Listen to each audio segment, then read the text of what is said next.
शुक्लाम्बरधरं विष्णुं शशिवर्णं चतुर्भुजं प्रसन्नवदनं ध्यायेत् सर्वविघ्नोपशान्तये। अगजाननपद्मार्कं गजाननमहर्निशम् अनेकदं तं भक्तानां एकदं तमुपास्महे। मनोजवं मारुततुल्यवेगं जितेन्द्रियं बुद्धिमतां वरिष्ठं वातात्मजं वानरयोधमुख्यं श्रीरामदूतं शरणं प्रपद्ये। कूजन्तं राम रामेति मधुरं मधुराक्षरम् आरुह्य कविताशाखां वन्दे वाल्मीकिकोकिलं नारायणसमारम्भां व्यासशङ्करमध्यमाम् अस्मदाचार्यपर्यन्तां वन्दे गुरुपरम्परां।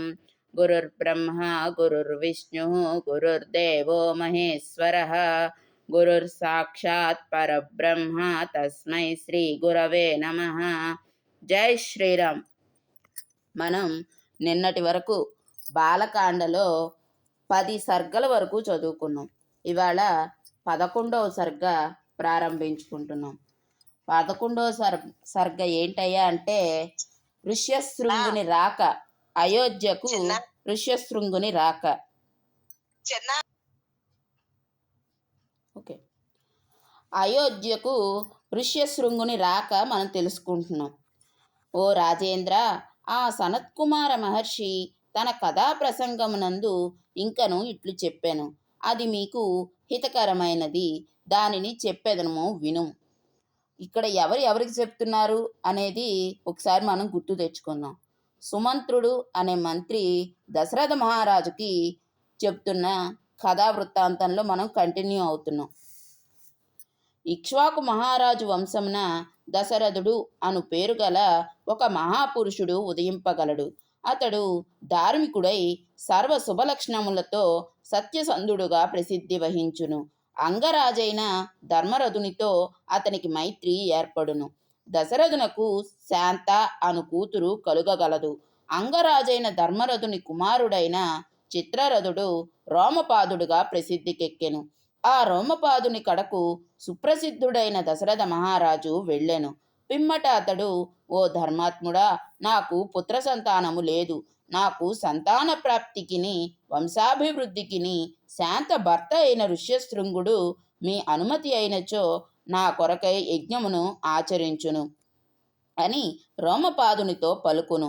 దశరథ మహారాజు పలికిన ఆ వాక్యములను విని ఉదారగుణము గల ఆ రోమపాదుడు మనస్సులో తర్కించుకొనిన పిమ్మట దశరథునకు పుత్రప్రాప్తికై పుత్రకామేష్టి యజ్ఞమును నిర్వహింప సమర్థుడకు ఋష్యశృంగుని ఆయన కడకు పంపించును. దశరథుడు మనస్తాపము తీరినవాడై ఆ బ్రాహ్మణోత్తముని వెంటబెట్టుకొనొచ్చి సంతోషముతో మనస్ఫూర్తిగా ఆ యజ్ఞమును ఆచరించును. యజ్ఞము చేయగోరినవాడు ధర్మజ్ఞుడు అయిన ఆ దశరథ మహారాజు ద్విజోత్తముడైన ఆ ఋష్యశృంగునకు దోసిలొగ్గి నమస్కరించి యజ్ఞ నిర్వహణకు తత్ఫలితముగా తనకు పుత్రలాభము స్వర్గప్రాప్తి కలుగుటకు ఆయనను కోరుకొనును. ఆ మహారాజు ఆ విప్రోత్తముని సహాయముతో యజ్ఞమును నిర్వహించుట ద్వారా తన కోరికలను ఈడేర్చుకొనును. ఆయనకు అమిత పరాక్రమశాలురైన 9 కుమారులు కలుగుదురు. వారు వంశ ప్రతిష్టను ఇనుమడింపజేయుదురు. అన్ని లోకములయందు వారు ఖ్యాతి వహింతురు. మహర్షులలో శ్రేష్ఠుడు, పూజ్యుడు, సర్వసమర్థుడు అయిన సనత్కుమార మహర్షి పూర్వకాలమున కృతయుగమునందు ఈ కథను తెలిపియుండెను.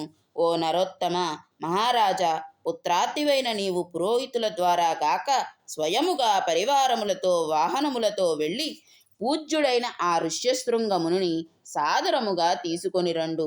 సుమంత్రుడు తెలిపిన ఈ కథను విని వశిష్ఠుని అనుమతిని గైకొని దశరథ మహారాజు రాణులతో అమాత్యులతో కూడి ఋష్యశృంగుడు ఉన్న రోమపాద నగరమునకు బయలుదేరెను.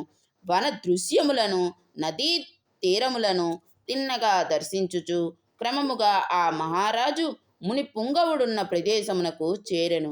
రోమపాద నగరమునకు చేరిన దశరథుడు ద్విజోత్తముడు, విభాండకుని కుమారుడు, అగ్నివలే తేజస్శాలి అయిన ఋష్యశృంగుని రోమపాదుని సమీపమున ఉండగా చూచెను. అంతటా రోమపాదుడు దశరథ మహారాజుతో తనకు గల మైత్రిని పురస్కరించుకొని ప్రసన్న మనస్కుడై సముచితముగా ఆయనకు విశేష పూజలను గావించెను. దీశాలి అయిన ఋష్యశృంగునకు రోమపాదుడు తనకు దశరథునితో గల మైత్రిని బంధుత్వమును గూర్చి తెలిపెను. అప్పుడు ఆ ముని దశరథుని పూజించెను. ఇట్లు సత్కారములను పొందిన దశరథ మహారాజు రోమపాదుని కడ 7-8 దినములు గడిపి పిదప ఆయనతో ఇట్లనెను: ఓ మహారాజా, నీ కూతురైన శాంతను అల్లుడైన ఋష్యశృంగుని నా నగరమునకు పంపుము. అచట ఒక మహత్కార్యము జరుగుచున్నది. రోమపాదుడు ప్రతిమామూర్తి అయిన ఋష్యశృంగుని ప్రయాణమునకు తన ఆమోదమును తెలిపెను. పిమ్మట ఋష్యశృంగునితో, ఓ విప్రోత్తమ, నీ భార్య అయిన శాంతతో అయోధ్యానగరమునకు వెళ్ళుము అని పలికెను. ఋషిపుత్రుడు ఆ మాటలను విని రాజుగారితో అట్లే అని పలికి రాజుగారి అనుమతితో భార్యతో గూడి బయలుదేరెను. పరాక్రమవంతులైన దశరథుడు, రోమపాదుడు ఇద్దరును పరస్పర నమస్కారములతో స్నేహపూర్వకములైన ఆలింగనములతో ఆనందించిరి. అనంతరము దశరథుడు రోమపాదుని కడ సెలవు గైకొని బయలుదేరెను. పిమ్మట అతడు త్వరగా వెళ్ళునట్టి దూతల ద్వారా తమ రాకను తెలుపుచు పౌరులకు తన ఆదేశమును పంపెను. నగరమునందు అంతటా పూలదండలతో అరటి స్తంభములతో అలంకరింపుడు, కస్తూరి కలాపితో సుగంధ ధూప పరిమళములతో వీధులను గుబాళింపచేయుడు, పతాకములను ఎగురవేయుడు. పౌరులు రాజుగారి శుభాగమన వార్తను విని మిక్కిలి సంతోషించిరి. రాజుగారి సందేశము ప్రకారము పూర్తిగా నగరమును అలంకరించిరి. పిమ్మట దశరథుడు శంఖదుందువుల ధ్వనుల మధ్య విప్రోత్తముడైన ఋష్యశృంగుని ముందుంచుకొని బాగుగా అలంకరింపబడిన నగరమున సపరివారముగా ప్రవేశించెను. ఇంద్రుని వలె పరాక్రమశాలి అయిన దశరథుడు ఆదర సత్కారములతో నగరమునకు తీసుకువచ్చిచున్న బ్రాహ్మణోత్తముని చూచి ఆ నగరవాసులెల్లను మిక్కిలి సంతోషపడిరి. దశరథుడు ఋష్యశృంగుని తన అంతఃపురమునకు తీసుకొని వచ్చి శాస్త్రోక్తముగా పూజించెను. ఇంకను ఆయన రాకతో తాను కృతార్థుడైనట్లు తలంచెను. భర్తతో కూడి ఆ విధముగా విచ్చేసిన విశాలాక్షియగు శాంతను చూచి అంతఃపుర కాంతలందరూ ఎంతగానో సంబరపడిరి. అంతఃపుర స్త్రీలను జనకుడైన దశరథరాజు ఆ శాంతాదేవిని బంధు మర్యాదలతో గౌరవించిరి. ఆమెయు తన భర్తయగు ఋష్యశృంగునితో అచట కొంతకాలము గడిపెను. 12వ సర్గంలోకి అడుగు పెడుతున్నాం. అశ్వమేధ యాగమునకు ఏర్పాట్లు చేయుటకై దశరథుని ఆదేశము.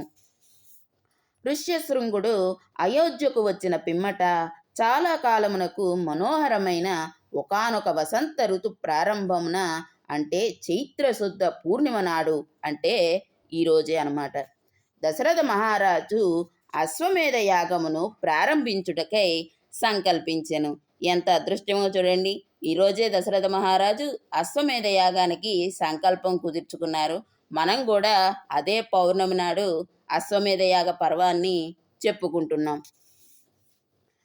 పిమ్మట దశరథ మహారాజు దివ్య తేజస్శాలి అయిన ఋష్యశృంగ మహామునికి శిరసా ప్రణమిల్లి ఆయన అనుగ్రహమును పొందెను. పుత్ర సంతాన ప్రాప్తి ద్వారా వంశాభివృద్ధి కొరకై యజ్ఞమునకు ప్రధాన ఋత్విజునిగా ఉండుటకై ఆయనను అభ్యర్థించెను. ఋత్విజునిగా అభ్యర్థింపబడిన ఋష్యశృంగుడు అందులకు సమ్మతించి యజ్ఞ ద్రవ్యములను సిద్ధము చేయింపుడు, యాగాశ్వమును విడిచిపెట్టుడు అని రాజుతో పలికెను.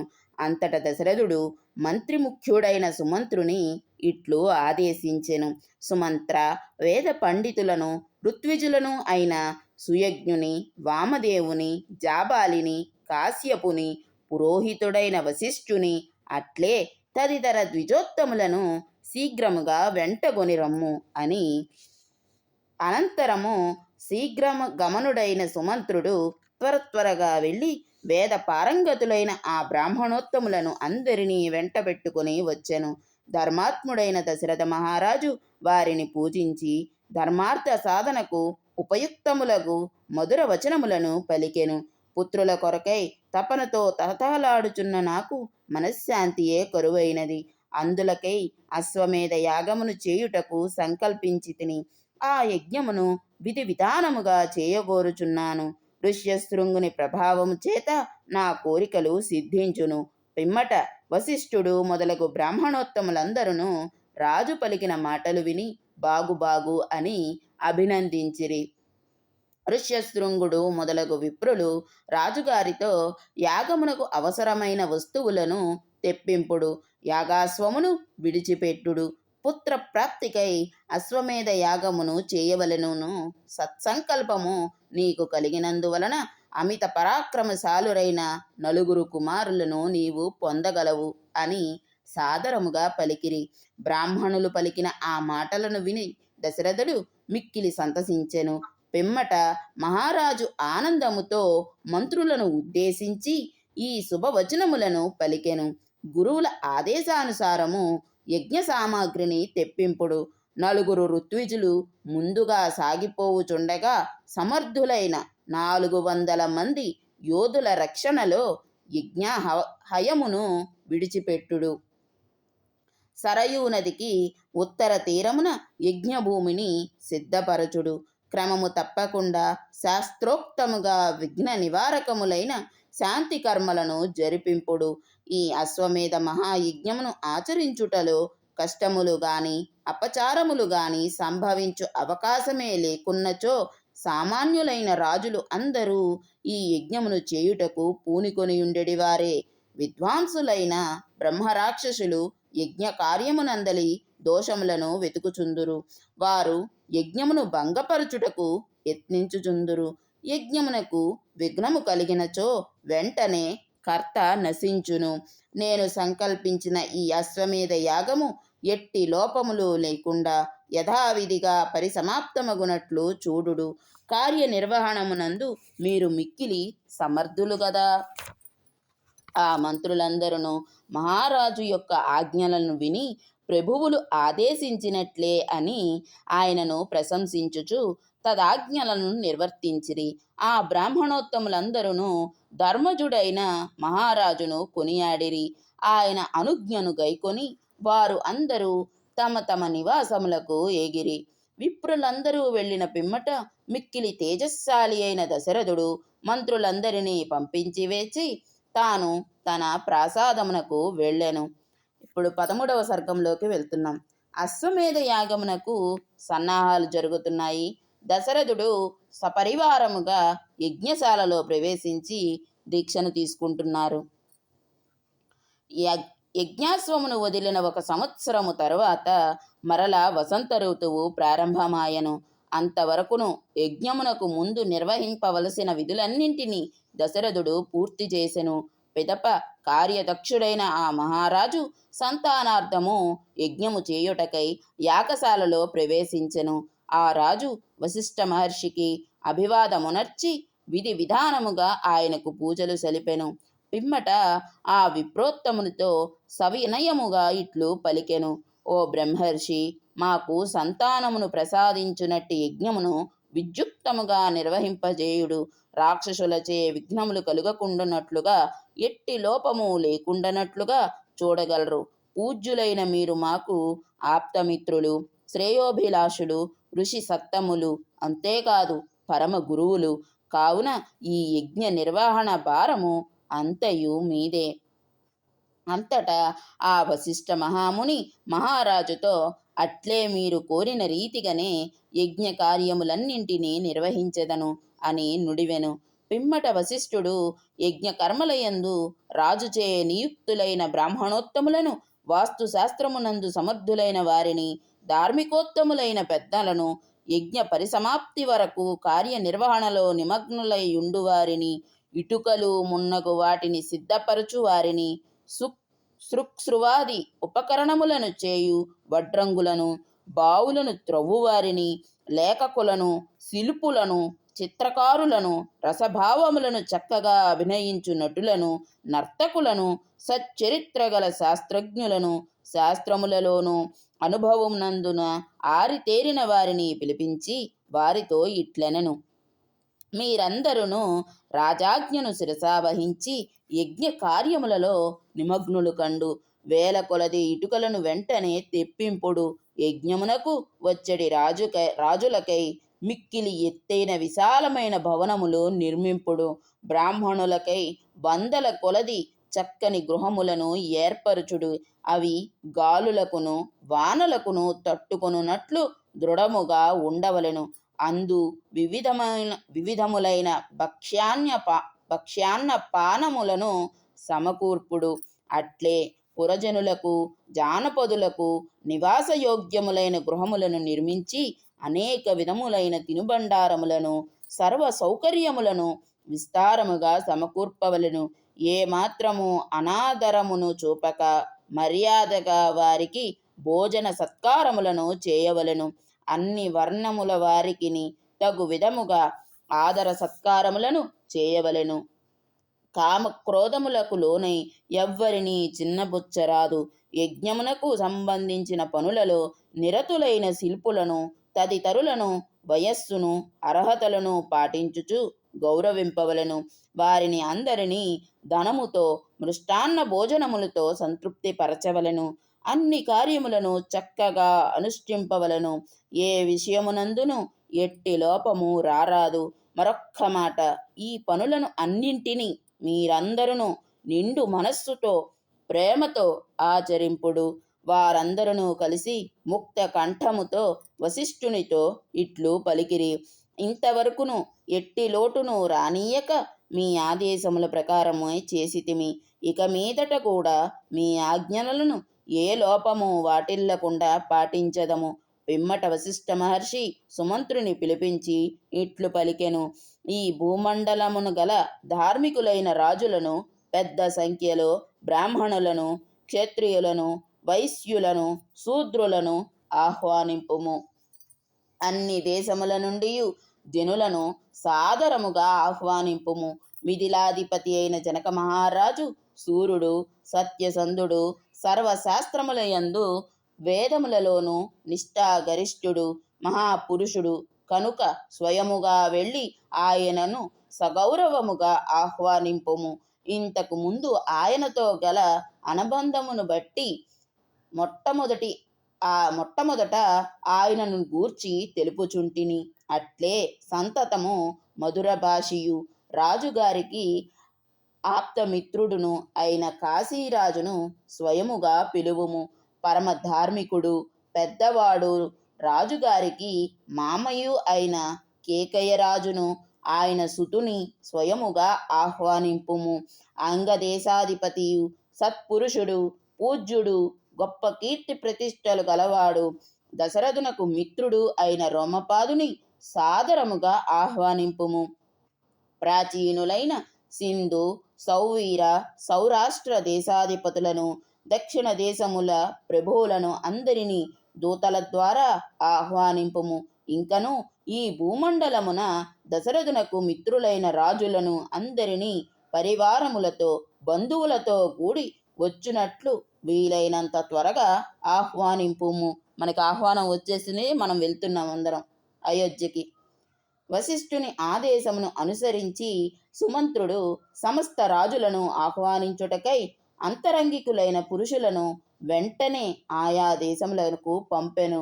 బుద్ధిశాలి అయిన సుమంత్రుడు వశిష్ఠ మహర్షి ప్రత్యేకముగా పేర్కొనిన మహీపాలులను అందరినీ ఆయన సూచన మేరకు స్వయముగా తీసుకొని వచ్చుటకై వెంటనే బయలుదేరెను. యజ్ఞమునకు సంబంధించిన పనులను నిర్వహించడి వారందరూ అంతవరకు తాము పూర్తి చేసిన కార్యములను అన్నింటి గూర్చి దీశాలి అయిన వశిష్ఠ మహర్షికి నివేదించిరి. అందులకు ఆ విప్రోత్తముడు సంతుష్టుడై వారందరితో ఇట్లు పలికెను. ఎవ్వరికైనను ఏదైనను ఇచ్చినప్పుడు అనాదరము చూపరాదు, పరిహాసము చేయరాదు. చులకన భావముతో చేసిన దానము వలన దాతకు హాని కలుగును. ఇందులకు సందేహము లేదు.